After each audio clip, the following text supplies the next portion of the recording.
Assalamualaikum dan salam sejahtera anak-anak murid semua. Berjumpa kembali untuk kita terus belajar tahun 5 Bahasa Melayu. Tajuknya Sahabat Inspirasiku.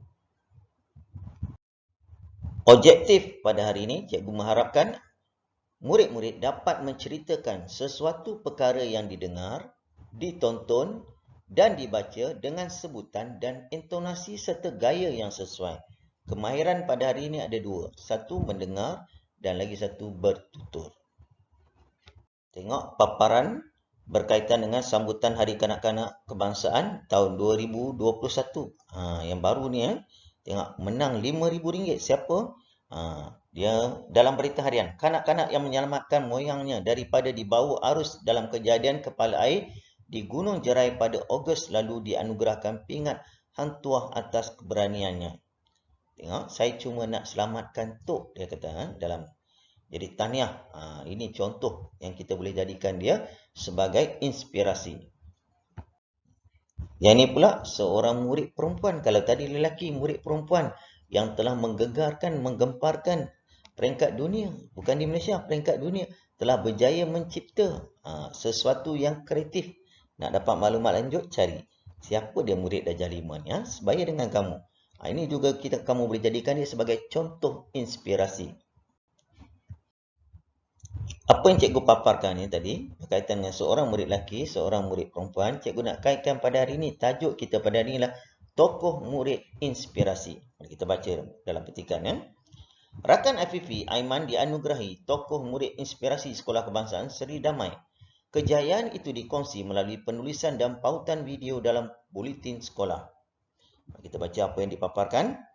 Amalan kebiasaan baru oleh Aiman Hamidun semasa tempoh Perintah Kawalan Pergerakan PKP akibat penularan wabak COVID-19 memberikan inspirasi kepada murid lain. Dia sangat mengutamakan kesihatan dan keselamatan diri. Dia mematuhi saranan kerajaan untuk terus kekal di rumah dan mengamalkan kebersihan diri. Aiman juga tidak mengabaikan pembelajaran. Dia juga mematuhi jadual pembelajaran secara dalam talian oleh gurunya.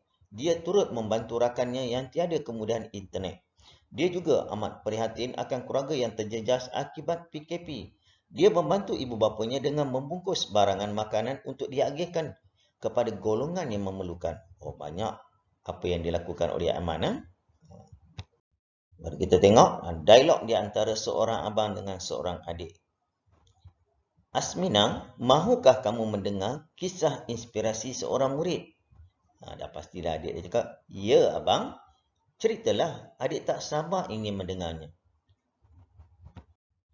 Latihan pada hari ini, kamu bayangkan kamu adalah sebagai abang nak sampaikan cerita kepada adik. Buat dalam bentuk tulisan, tuliskan cerita yang berdasarkan apa yang telah dibaca dan ditonton. Kisah tadi, inspirasi tadi.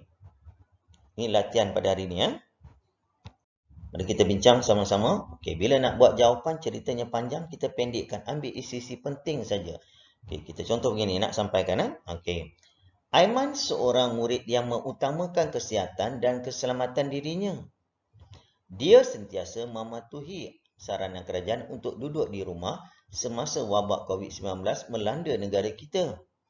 Di samping mematuhi jadual pembelajaran secara atas talian, dia juga membantu rakannya dalam pembelajaran. Aiman dan keluarganya juga sangat prihatin terhadap golongan yang memerlukan bantuan. Kalau tengok di sini, dia ambil isi penting. Satu, utamakan kesihatan. Untuk keselamatan diri dia, utamakan kesihatan. Yang kedua, dia ikut saranan kerajaan. Mematuhi saranan kerajaan, duduk kat rumah, jangan keluar, jangan main suka hati. Okey, dua, mematuhi. Yang ketiga, dia mematuhi jadual pembelajaran atas talian, online dan sebagainya. Okay. Yang keempat, dia juga membantu rakannya dalam pembelajaran secara online walaupun tak boleh bersemuka, dia turut membantu. Dan yang kelima di sini, Aiman ni juga dan keluarganya prihatin terhadap golongan yang memerlukan, khususnya jiran dan sebagainya. Ini contoh yang baik yang kita boleh jadikan sebagai tokoh inspirasi. Sebagai rumusan dan penutup berkaitan dengan tokoh inspirasi, cikgu harap anak-anak murid Walaupun kita dah hampir 2 tahun ni tak dapat bersemuka secara berterusan daripada Januari hingga November persekolahan, tetapi anugerah tetap ada. Baru-baru ni ada sekolah-sekolah yang buat anugerah PDPR. Tengok, tak pernah pun anugerah ni ada. Biasanya kalau normal di sekolah, kamu mesti bila buka sekolah nanti satu anugerah, anugerah tokoh akademik, tokoh kurikulum, tokoh sukan. Masa hari kanak-kanak kamu tengok tadi, dia menyelamatkan atuknya, dapat anugerah peringkat keputusan, dapat duit dan sebagainya.